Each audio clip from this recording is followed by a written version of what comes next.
Bianca, Cheryl, Tori, thank you for being here. Thank you. This is just more of the same. It's more of the same from Scott Walker. To strike out at people like Tori, who was one of the people who collected signatures for my campaign, to threaten my campaign by threatening to strip over 1,700 signatures from Milwaukee is just more politics as usual from Scott Walker. Tori served his time. Okay, he was off parole.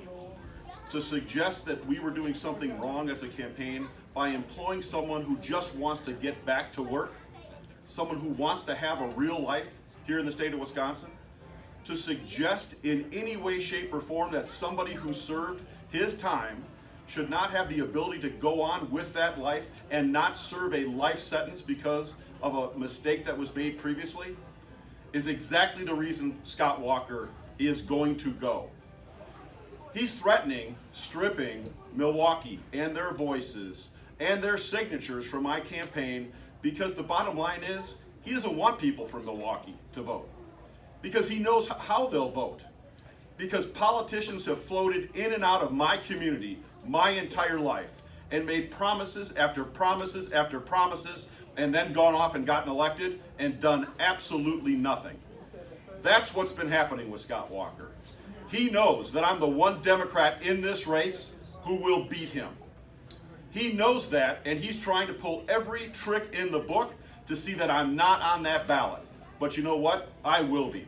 You're going to see on Thursday we'll answer this complaint, just like we answered the other complaint, which was thrown out. This one will be thrown out too. The people of Milwaukee and the people of the state of Wisconsin will be heard with my campaign. Listening to the voices of the people here in Milwaukee and throughout Wisconsin is how I started my campaign. I traveled the state for 18 months and I talked to over 700 people, many of those people right here in Milwaukee, many of those people from the zip code of 53206 that Scott Walker is again attacking as a guy that used to live here in Milwaukee County, used to serve here in Milwaukee County, who knows full and well what signatures he's challenging. And once again, it's black and brown people. Well, not on my watch, Scott Walker. I am coming. I am here to make sure that we restore the voice of the people, that we have a positive plan to build on the strengths of Wisconsin, that create good paying family sustaining jobs, that get back to great public schools, that restore what you have weakened in a healthcare system, and that we stop trashing our environment. That's going to happen. We're going to restore the voice of the people. It's going to happen on my watch, so get ready, my friend, because you are going home. Thank you. Any questions from a member of the media here? Yeah, sir, what do you think of felonies following people around for 20, 30 years, and they have to put it on a job application if they had it? I'm sure I have a friend, and I'm sure some people here have lost jobs because of that, and they're not felons anymore. Well, it speaks to Scott Walker's hypocrisy, frankly, because he signs legislation that bans the box and then makes a point of going after my campaign because we employed people who once had felony records, who served their time and served their parole, and should be able to go on to a life completely independent of that past, to be able to actually go forward and get a good paying job, and to be able to support their family in the state of Wisconsin. But Scott Walker, despite anything that he says, just watch what he does. And what he did here was to attack people for having a previous felony record, who collected signatures in my hometown of Milwaukee, and he wants to strip every single one of those voices from this political process. Not on my watch. So Yes. just to be clear, both the people who collected signatures in question, they have had their voting rights reinstated? Yes, they have. So for clarity, the people who collected signatures had felonies.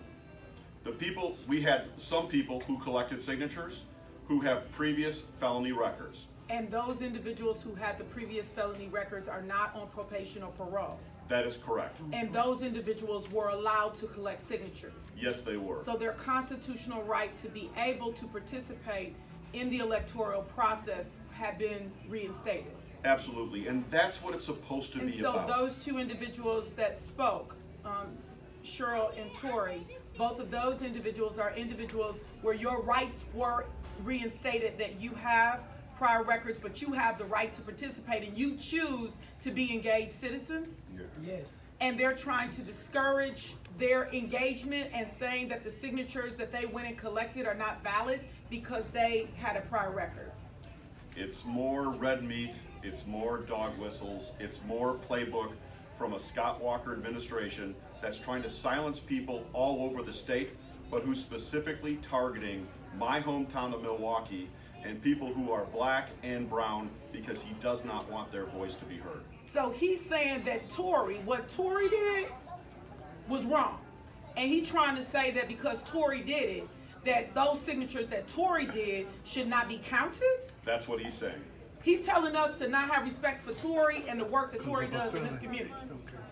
They are suggesting because he suggested. Now, who suggested that, just for clarity? That would be the Wisconsin Republican Party has On challenged behalf of, Scott Walker and his administration and re-election. I just want to make sure my people understand.